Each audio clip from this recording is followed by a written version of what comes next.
Hey guys, my name is Leonie, welcome to another video. In about a week, NaNoWriMo starts, which means that it's National Novel Writing Month and that we're gonna try to write 50,000 words in only the 30 days of November. Just like last year, I'm going to participate in NaNoWriMo, and so I thought I would make a video answering the question, how do I prepare for NaNoWriMo? Short answer is I don't. The long answer, I'll explain to you in 5 steps. So when it comes to writing, I'm kind of a pantser, which if you don't know what it means, basically I don't really enjoy extensive outlining and preparing and everything. I kind of just want to go into it. But that's what I did last year, and I ended up writing something that didn't really make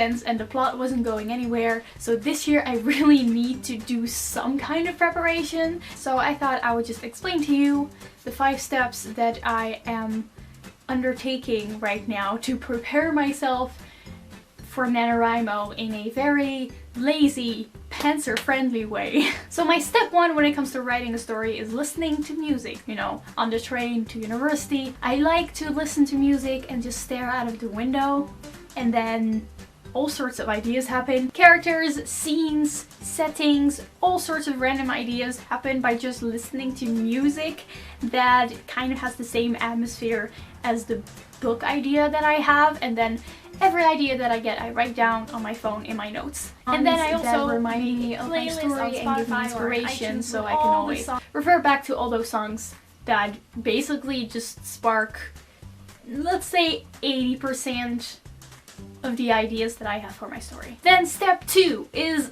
Pinterest. Some might say it's a form of procrastination.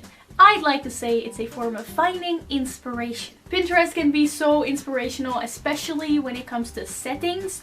A lot of my setting ideas come from Pinterest. Also, you can get various character ideas from just portrait pictures on Pinterest, and of course there's also a lot of motivational and inspirational quotes on there. So yeah, Pinterest, the holy pit of inspiration. Then comes step 3, which is putting down all of the background information, so the setting and the main characters' background stories. And my number 1 tip for super easy background information is free writing. So free writing is basically just sitting down, having an empty page in front of you that has nothing to do with your draft, and just start writing. It doesn't matter if nothing makes sense, you just like write random words in a kind of stream of consciousness way. I always notice that you get so much more ideas by actually writing something than by trying to think about it in your head. So for example, if I want to come up with my character backstory, I pull up their information page and I just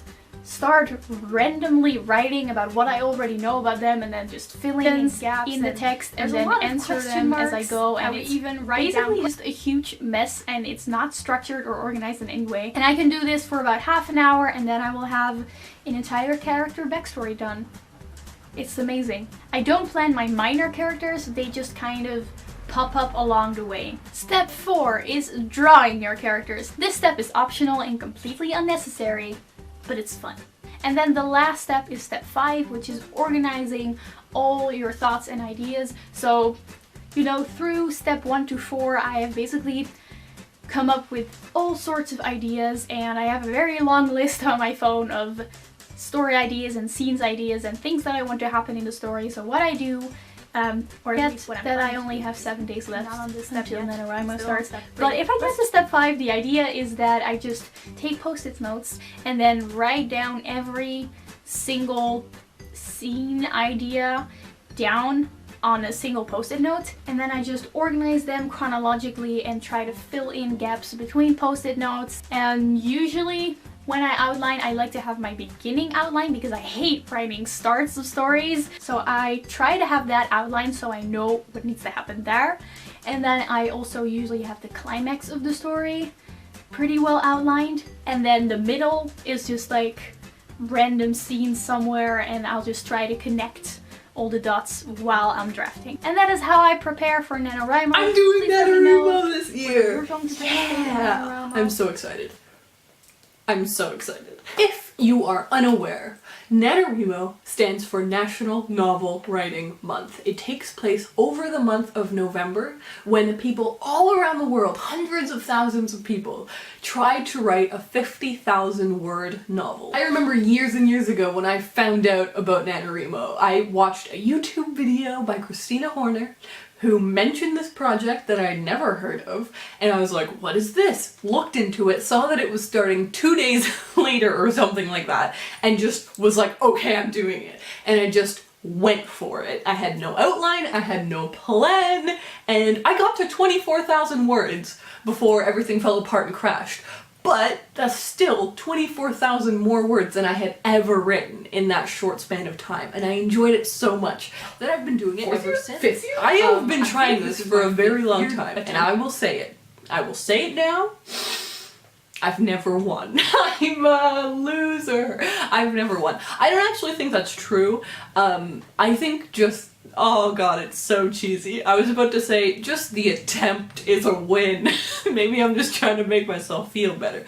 But I honestly do feel that having a month of extreme writing, of writing more than ever before, is a win in of itself. So even though I've never won NaNoWriMo, every time that I participate, I kind of feel like I'm winning because I'm having so much fun. The sense of community, the sense of camaraderie, the fun of it all is very, very exciting. And if you haven't participated before, I really recommend that you'll look into it. I'll link it down below. This is not a sponsored video, although I do have a very fun announcement. In suspense. Are we all ready? Are we all ready for a very exciting announcement? Or anywhere. I'm an official NaNoWriMo vlogger this year! On the NaNoWriMo vlogging channel, on their YouTube channel, I'm going to be posting 4 videos, a video a week, throughout the month of NaNoWriMo, of November. I've just replaced the word November with NaNoWriMo. Last year, I broke the rules altogether. I did not try to write 50,000 words. I just tried to write every day. And I did a really fun project with my boyfriend where he would send me a photo every day and I would write something to that photo. It could be a poem. It could be a short story. It could be something else. Those are the only 2 things I can think of, but there were other things. Oh, a memory, or all sorts of things. And that was a really fun project, and it started me thinking, the community is something that is very rare. It's hard to find that many people trying to manically write and for that amount of time. Just pick a writing project and tap into that community. And I think that's totally valid. Now maybe the NaNoWriMo people would disagree, but I think that you should just use NaNoWriMo in whatever way best suits you. And last year, I didn't feel like writing a novel because I didn't have a good novel idea. I wanted to do this idea of a photo and a writing thing, and I loved it. I had so much fun. So that's got me thinking for this year. I will admit that I don't know the date. What day is it today? The 17th? October 17th. I don't know the day.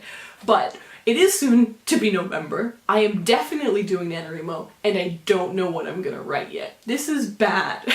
Outlining is a huge help for a lot of people for NaNoWriMo, and I think that one year I did try outlining some, and it really helped me out. Like, I was able to write so much more because I had a clear path. I knew where I was going. Whereas, however, the first if I'm helped by an outline or if hindered by an outline, I'm not sure. But this year, I have no idea. Because I don't know if I should write a novel. I would love to, that would be fun. But I have like a few novel ideas and I'm not really attached to any of them. Or maybe I should try one of my weird writing ideas in my head. I really love interactive fiction, which is like video game stories. And I've done a few little ones, but I've never done like a really complex, big interactive fiction. So maybe I should take this month to do that. That would be really cool, right? Or try to write a poem every day. That would be really cool. Have 30 new poems. That's phenomenal. So I don't know. And because I don't know what I wanted to do, I've not made this video because I didn't want to announce that I was doing NaNoWriMo, because I wanted to be like, I'm doing NaNoWriMo. My novel is called The Blue Lagoon, and it's about— but I honestly think that this is just equally as good. This is raw. This is unprepared. I don't know what I'm gonna do, but I'm gonna do something. So, if you want to follow along on my NaNoWriMo adventures, the best place to follow me is on Twitter, because I always tweet about all of this sort of stuff. Follow me on the NaNoWriMo buddy page. Add me as a buddy because then you can see my little word count go up. The thing about the word count is 50,000 words is what you're aiming for if you write a novel. But if I go for like a poetry or an interactive fiction thing, I won't be hitting that word goal. Word goal? Word goal. And if you want to see the videos that I'm making for NaNoWriMo, also make sure to go and subscribe, I guess, to their channel because I'm going to be posting the videos on their channel. Are those all the places? I think those are all the places. But yeah, let me know down below, are you participating in NaNoWriMo? What is your project idea? What do you think I should do? If you want to help me with this little crisis I'm Thanks having, for watching. I hope that Please subscribe to channels.